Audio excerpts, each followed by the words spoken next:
All right, guys, it's Tom here with Hidden Beats, and today we have Sophia Fracassi. How are you?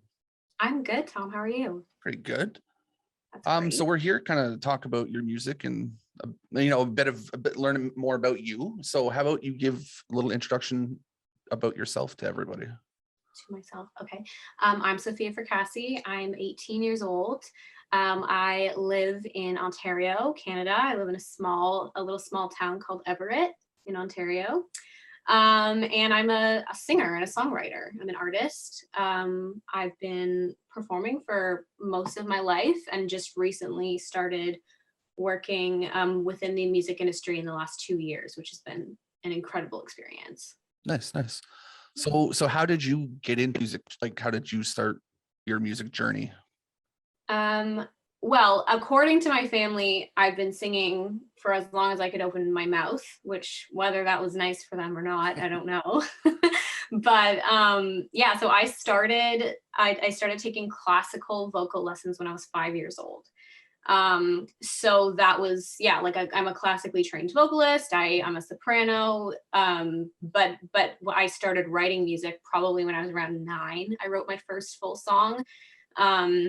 And just loved it. Like it's always been a true love for me, and it's always been like almost like a lifeboat for me. I've written a song before called Lifeboat, and music has been sort of like through every up and down in my life has been something that I can hold on to and stay safe within.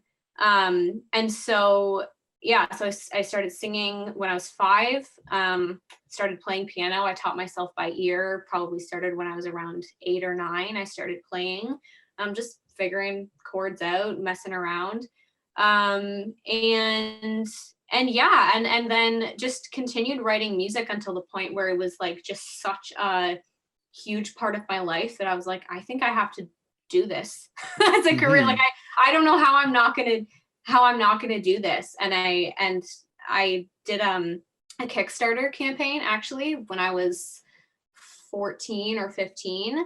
And that music that I worked on that I was funded for through crowdfunding, that music was what my now label Coalition heard. Okay. And that's what sort of connected me to them. Okay. Yeah. So just built into your genes, I guess. Yeah, it went. Both my parents love to sing. My dad used to write music. Like it's a big part of my life. Mm-hmm.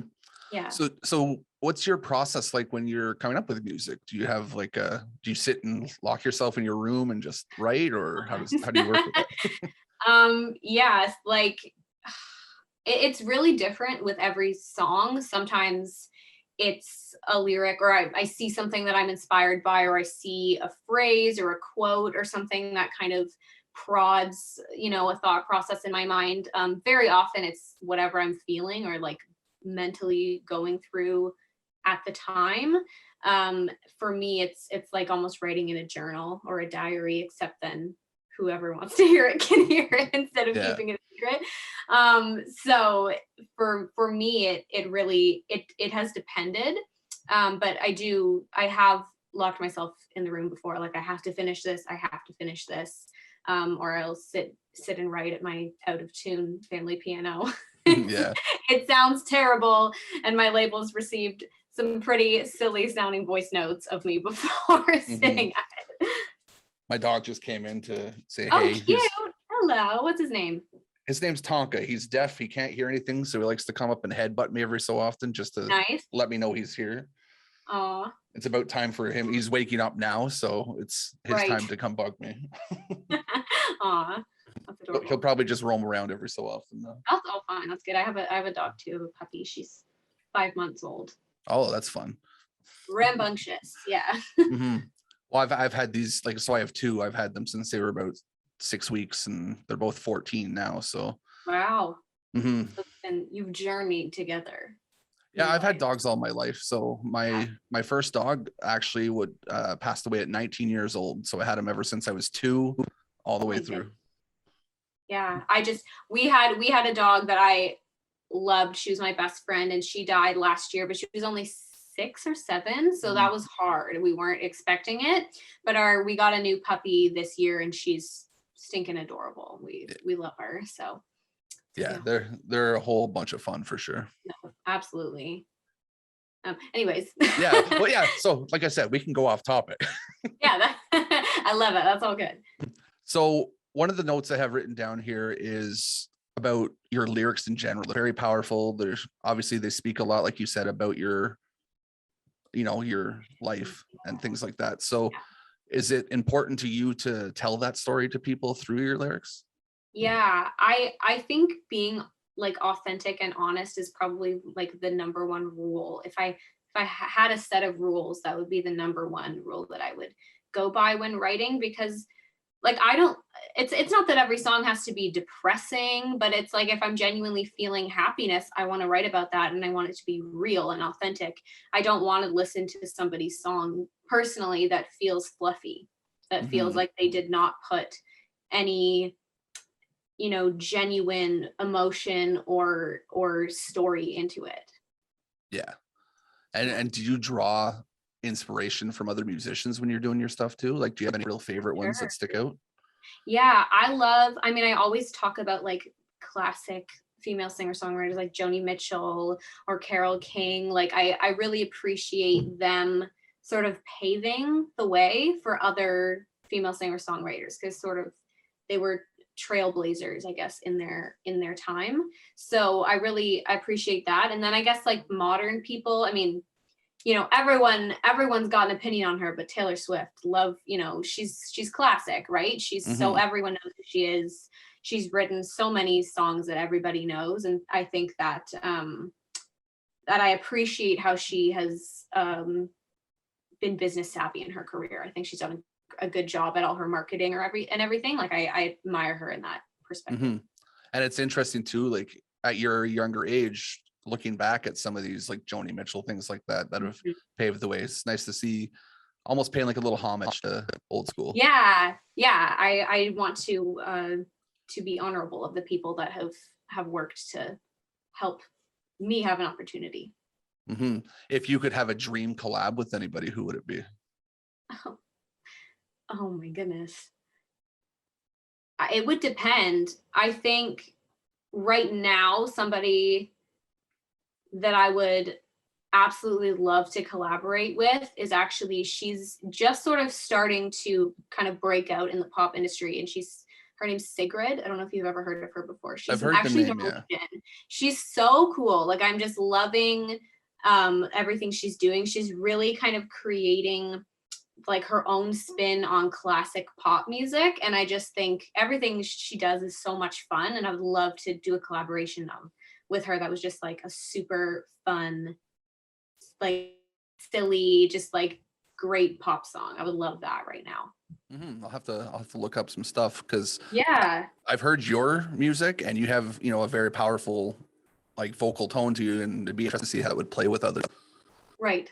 Oh, thank you. Yeah, no, she's got a very cool voice. It would be fun, I think. Okay, cool. Oh, how did you survive COVID? That's kind of a big thing. Everyone's coming out of lockdown right now, and there was definitely ups and downs to it. And I actually I signed with Coalition in April, a development contract, so not my official contract, but I signed with them in April of 2020. Okay. So it was like right as everything was hitting.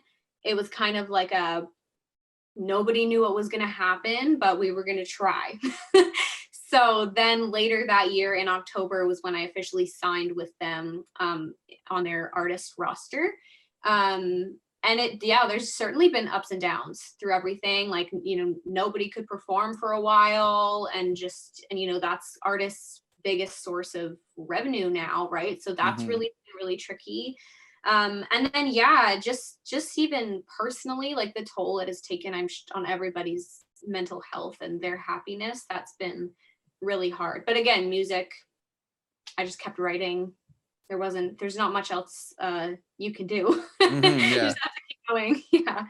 Did you dive into like social media and like live music, like streams and things like that at all? Yeah, I did a little bit of that, as well as just like before being signed, I hadn't really even used TikTok very much. Like it just wasn't something on my radar.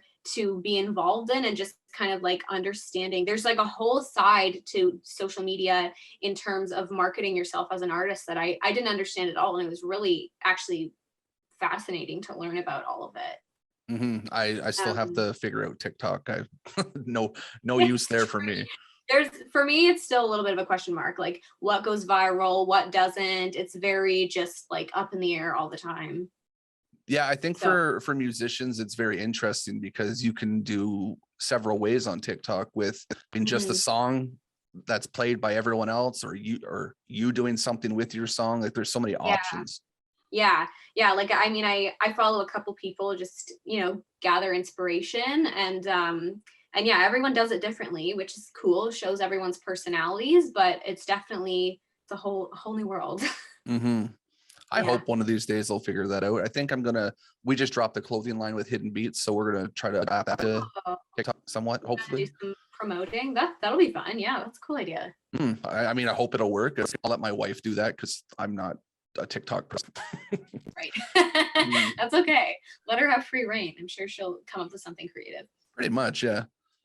Oh, there he is again. He likes to push me away from my desk too. Like, just goes up here. Hanging out. Amazing. So okay, let me look at my notes here. Where are we? One of the main points we're actually here to talk is your recent music release. You just released I Lied, but we hear you have something else on the go pretty soon.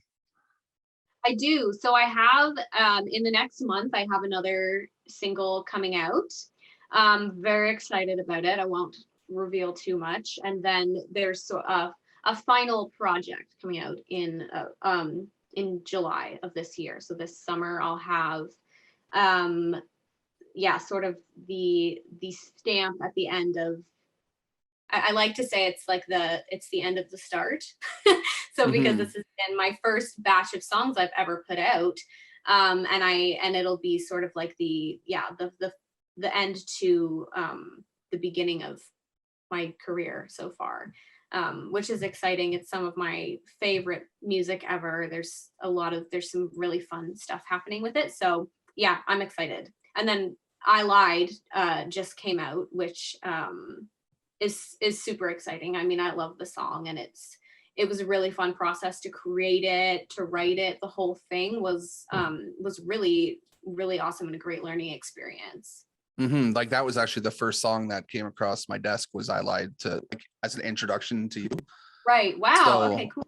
So I got to listen to that, and then I kind of start cruising through your other stuff, and it's like, oh, this is pretty fun. And I mean, we're going to release this, I think closer to the release of your next single. I don't remember what calendar is. So yeah, that's okay. We'll be able to kind of support that a little bit extra too, which is fun. Yeah. So yeah, my next single it's very much like, it's similar in and if you don't mind me asking, will this be out before or after that one comes out? Do you know?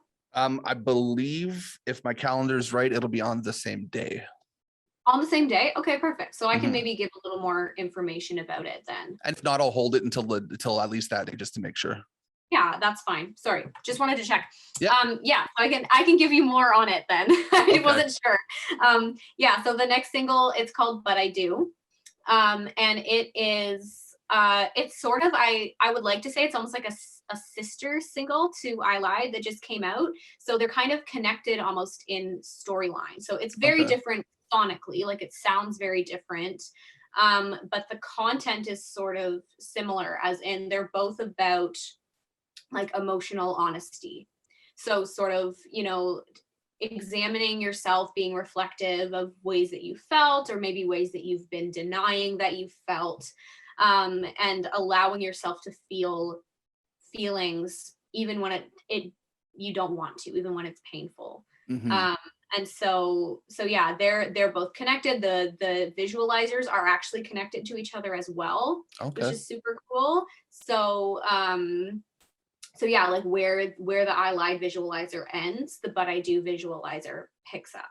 And it'll sort of be, when you watch the two of them together, almost like a connected storyline, which is I love, and it's very fun. Nice. So is that with the music scene now, it seems to be a lot of like single releases and people are doing that. Are you trying to build a story out of your music, like a play it from start to finish kind of thing? Eventually, like for the last project that is going to come out this year, it'll end up really kind of what the storyline is that I want to have come across is a healing process, like emotionally. Okay. And it's sort of, starting with, the initial pain, whatever it is. And it doesn't, a lot of the songs are not related necessarily to one specific incident. It's just, they're all, all different feelings, emotions, things that have happened. But the storyline will kind of be like the initial incident, whatever that was that has caused you pain. And then the slow process of sort of getting back to where you're like, okay, I want to get better. I want to feel better. I don't want to stay in this like darkness anymore. Mm-hmm. And that's something that I, through my teenage years, I mean, there's so much that goes on when you're a teenager. I mean, yeah. So I'm in my 30s. I've done all that stuff. So yeah. So I mean, it's very much just kind of like a look into my life and what I've gone through kind of from a bird's eye view, and showing people that healing is not necessarily linear, but you will get to a point where you want to feel okay again. And it doesn't, because sometimes it feels easier to just stay stuck where you are, because it's almost too hard to imagine feeling okay and feeling better again. But mm-hmm. you can get to a point where you've decided, no, I want to do this. Like, I want to be okay and I want to feel truly happy. And that's sort of what the storyline is going to be. So it's cool. Okay. So is your plan to try, like, as projects progress, to kind of keep that general feel with your music?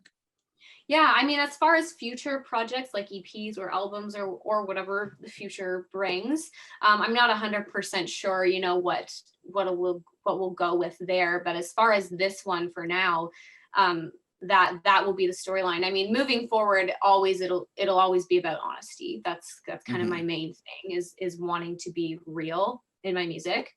And so, yeah, so moving forward, there'll always be that element of honesty and wanting to tell a story and wanting to be real about who I am in my own life. I just think it'll take different shapes and forms as I get older and progress. I mean, it makes sense. If you look at someone like Adele, for instance, she had each of her albums kind of certain points in her life, and they're that age she was at. So I can kind of see maybe a progression similar to what you're saying right now. Yeah, something like that would be really cool. She's another one of those, just like timeless artists that I really admire. Mm-hmm. Do you have any like things in the music scene right now that you're not really thinking are working well, or do you have any opinions about the general music scene as it is now? I think, I mean, like, I'm so green to all of it right now that I haven't formed full opinions on everything. And I don't even think I've come across every situation yet where I will have the opportunity to form an opinion. Mm-hmm. Right now, I mean, it's been a whole different world since COVID, right? Like it's been like, on top of already the regular things you have to deal with in the industry, a million other things of having to figure out how you're possibly going to make it work. And so I think for me, probably, it's, tricky, even just, the revenue aspect of it. Obviously that's where you always get the questions from people being like, are you sure you're gonna be able to make money doing that? I'm like, no, no, I'm not sure, but I'm going to try. And yeah, streams. I mean, it's really hard right now making, just like point, percentage of a cent per stream. That's really tricky with streaming platforms. I mean, I don't know all the ins and outs of it, obviously, but yeah. And I think especially through COVID has almost kind of revealed some of the cracks mm-hmm. in the industry that were maybe already there, but it just wasn't as evident. And so, yeah, for me, I think it's just I think I need to stick around a little longer to fully decide what I like and don't like. Mm-hmm. Well, one thing I will say, if you haven't already, definitely look at SoCan and sign up with them. They have a lot of awesome programs. Yeah. No, I'm with everybody already. My label's incredible. We're all we're set up. But yeah, no, moving forward, obviously there'll be more stuff to look into, of course. Yeah. Well, they have amazing just programs in general for musicians. We've worked with them a few times for interviews, and like when in music, you can do a lot of fun things and get grants and all kinds of fun stuff. So yeah, they're definitely fun. That's great. And I love that. I mean, I think it's incredible when the arts are supported by outside, outside factors. Yeah. Yeah. Okay. He's under my desk now. He just wants to be involved. He does too. And I swear to God, he knows every time I start one of these, and he just does that every time. Like, let me get on camera. He would too. Yeah, he's just that guy. I have a few questions I do ask everyone because I always think they're interesting, and it really gives an insight to who you are. So some are fun, some will make you think a little bit more. Okay, great. First one I have is, what's something that's on your current go-to playlist that you wouldn't, or people wouldn't expect that you listen to? Oh, am I allowed to look? Yeah, go ahead. I give a quick look. I have my Spotify right here. I have a few different playlists going right now, and I like to theme them around, different feelings or just a different vibes in general. And I have one, something someone wouldn't think I would have. I don't know. It depends what someone's opinion is of me, what they would think would be on my playlist or not. But I have some Anderson .Paak. I love him. So his old stuff, even his new stuff. I mean, everybody likes Silk Sonic. I haven't heard anyone have a bad review of that so far. But yeah, I love just classic R&B rap. I think it's just super fun, good summer vibes. So I don't know, maybe that's unexpected, maybe that's fits me, but I love it. Well, I mean, yeah, if someone doesn't know you as well and you're a classically trained vocalist, pianist, and all that stuff, you wouldn't expect a hip hop background either. So. I imagine if I told my old classical music teacher that that's the kind of stuff I listen to, she'd be like, "What?" I mean, I would hope a music teacher, being someone who loves music, can appreciate other music. Oh no, she I just mean, I think she'd be surprised where my tastes have gone since I started listening to opera music when I was 5. Yeah, I mean, myself, I love a good classical. Like, I like John Williams when he composes all the themes for movies. Yeah, love stuff like that. Amazing. I've got everything from Etta James to Metallica on my playlist, so everywhere. Yeah, I think there's something to appreciate about every genre, right? Like, I don't like to cross anything off my list. I think that it's important to be able to hear the talent and the intentionality in every song in every genre. Is that something you would try to do, some genre bending stuff and try out different types of things?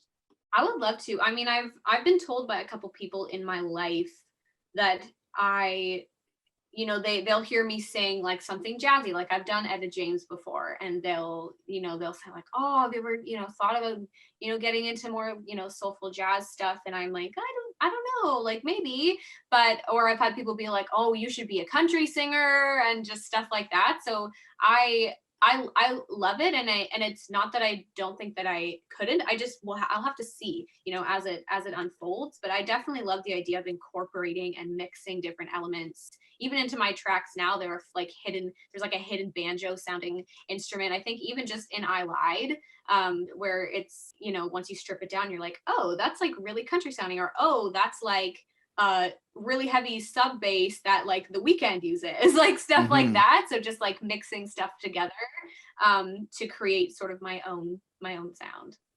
Yeah, and I mean, you're at a point too where you're building your sound, and you've got a pretty good one right now from what I've heard. So I definitely keep moving with that for sure. Thank you. Well, I'll try. Well, you're gonna grow, and if you look at every musician as they've grown, they've tried different things. So I mean, it's kind of commonplace for that to happen. Yeah, absolutely. Yeah. All right, my next fun question. Well, this one's more of a thinking one. What's one thing that you wish more people asked in interviews and things like this that isn't asked enough? It could be specifically about you. It could be kind of just in general that you wish more people would know these things about people. Right. I mean, I always love hearing about sort of what inspired songs specifically, not just like what are your inspirations for music in general, but you know, if you're talking about a certain song, I love, you know, I'm sure not everyone would appreciate revealing exactly what a song is about, and of course, you know, you can be vague, but it is, I love hearing when people say, oh, this song is actually about my mom, or this song I wrote, you know, one day because while I was on a plane and I was doing, you know, whatever. Like I think that kind of stuff is really interesting. And you don't always hear that in interviews. I like getting down to the nitty gritty of what a song is actually about. Mm-hmm. Yeah, like Yeah. that's the whole point of an interview. You're trying to figure out more about something. Yeah. Yeah. Mm-hmm. No, that's good. I like that. Now, my last question is like a two-parter in a sense. So, what is some like a piece of advice that you were given during your come up that you kind of held on to really tightly? During my what? You cut out Your for a come second. up, like your growth Right. in music. Okay. Wow. Really, I mean, I've gotten different bits from different people. One thing that has always stuck with me that's kind of funny is you know, one of the founders of Coalition, um he's an incredible guy, and I remember one of my first phone conversations I had with him before I was even signed, and I was like, oh my gosh, I can't believe I'm talking to him right now. He said, you know, work so hard that you could do it on your own. Like work so hard in your, you know, at whatever it is, whether it's, you know, building your social media, or, you know, learn how to produce on your own, you know, write on your own, do whatever, you know, like work so hard at your craft and and building your different skills, that if for some reason you didn't have a label backing you and you didn't have the resources that you have, that you would be okay, and that actually can be such a good thing in the industry, because it makes you desirable as a musician from other labels if they can see that you can hold your own, and build an audience and build a fan base without the help of any exterior anything. Mm-hmm. It can be, that can be a really good thing, and I would not have had the incredible opportunities that I've had without my label. So I love them, they're incredible, but that has always stuck with me as just in terms of being, you know, motivation to continue to work hard and not just kind of sit back and wait for things to happen. Mm-hmm. And I think nowadays too, you're not just a musician, you're a content creator. You have to know a few more things. So that definitely actually is a pretty good piece of advice. Yeah, it was great. He's a smart man. Mm-hmm. And the second part of that is there some advice that you would give to people starting out music that you've learned so far? Yeah, I actually was just I had a written interview the other day, so I was writing my answer for it, and it was sort of a similar question. And I think for me, even though I've just been doing this for a short time, what I've quickly had to learn is that the happiness, like the joy that you find in doing something like this that you love, it has to come from the process and from the journey, and not from reaching the whatever goals. Because like the goalposts are always going to change. There's always going to be something bigger and better for you to accomplish, no matter how high you climb. And then, you know, whatever you reach that goal and you've done it, what now? I guess I got the rush. I'm on the accomplishment high, and now I've got to go to the next one before this accomplishment high runs out, and that's just not sustainable.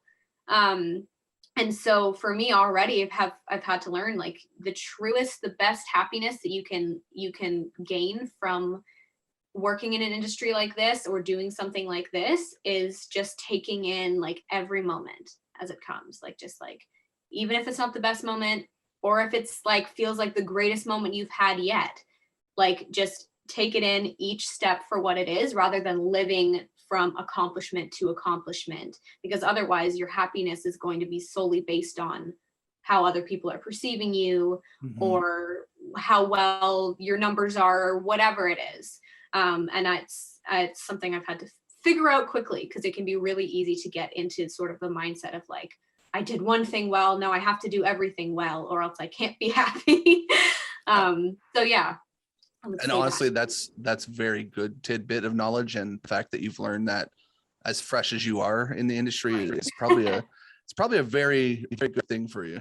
I hope so. Yeah. And I mean, I'm sure there'll be plenty of times where I have to really put that into practice moving forward. It's easy to say it and not always as easy to live that out. But I think definitely, yeah, having that mindset makes a world of difference. And I mean, you're definitely gonna have accolades, you're gonna celebrate, you're gonna have fun with that. So as Yeah, long as you enjoy getting there, it makes sense. Yeah, absolutely. No, that's great. I mean, that's pretty much all the question stuff I have for you. Do you want to, what's next for you? I know the releases. Do you have tour plans and stuff come up hopefully, or live shows? I mean, hopefully eventually. We're getting some live shows in the works right now, starting to pick up a little bit. Hopefully this summer we'll have some stuff going. As for a tour, I don't know. One day I hope I'll be able to hop on one somewhere. That's a dream, and it's always been a dream since I was younger. I've always loved the idea of that, lifestyle, traveling around. I mean, I'm sure there's parts of it that are not glamorous, but going from place to place and meeting new people and experiencing new things. I would love it, but we'll see when that happens. Do you have a dream place that you really want to play? Oh my goodness. Like a dream festival, a dream venue? Oh, okay. I would actually really, really love to play Glastonbury. Okay. Like I would love to. I love everything over there. Like all Swedish, Nordic, like that whole culture I think is so fun. So I would actually love to play that festival as far as festivals goes. And really anything European. Like I would love to one day do a European tour. I think that would be so much fun. And in Europe, they take music to a new level. So that would be a whole experience for you. We've talked to a few people, so it's pretty crazy. Yeah. No, that's definitely a big dream of mine for sure. And all my kind of like heritage is sort of European. So like my dad's side of the family is Italian, and then my mom's side we have French. So I just feel like it would feel like a second home a little bit. Maybe not, but I feel like it would. I mean, cool. I think you'd be good.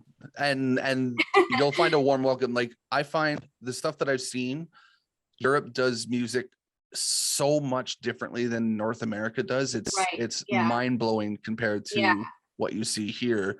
And the fact that thousands upon thousands of people will go out to any show versus Canada. Like, so I'm in Ottawa and we have a hell of a time trying to book stuff here just in general. So no, I think it would be great. And I have seen that it is just different. It's a whole different world over there, and it would be super cool. It's a big dream. A good place you should visit too is Germany. Apparently they have a really good music scene there. And cool. I've heard a little bit about that, or even just known some people who grew up in Germany who did like classic German music, like where they were in full garb and everything, and it just sounds like a whole lot of fun.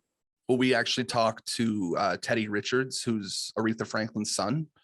Wow. And he loves, like, he signed a label in Germany. That's his favorite place to go. So he speaks highly of it, and that's something I would definitely say. If he says it's good, it's going to be pretty good. Wow. Okay, I believe it. I'm gonna head over as soon as I can. There you go. That's pretty much, I mean, all I have for you. Like I said, these are nice and casual. So no, thank you so much. Is there any final thoughts you want to leave for new listeners and viewers? Listeners and viewers. I don't know. Is there a realm where should I? Hey, whatever you just. Yeah, I'm open to everything. So. Okay. Final thoughts. Well, this was great. This was an amazing experience. I really appreciate everything that you guys are doing. It's important, and I'm super grateful that you're supporting small artists. I think that is so amazing, and it's important right now. When you're trying to break into the music industry, it's really, really hard. And having someone who's willing to sit down and chat and hear your thoughts, which might feel insignificant, but having someone listen and want to share, that's incredible. So thank you. And I love talking to musicians. So like, I'm a huge fan of music and learning more about you guys, and you got a killer voice. Like I love your music. It's great. So it makes me happy to know a little bit more about you, because you'll be on one of my playlists, and I'll listen for more of your stuff for sure. I really appreciate it. Thank you so much. Not a problem. So we're going to sign off, and I hope you enjoy the rest of your day, and maybe we'll have a round 2 at some point when you drop some more stuff. Great. Amazing. Thank you so much. Have a good time with your puppies. Yeah, I'm going to have to take them out for a walk now because they're getting bored. They are ready to go. Pretty much. Yeah. Okay. Anyways, I'll talk to you later. Okay. Bye-bye. Bye.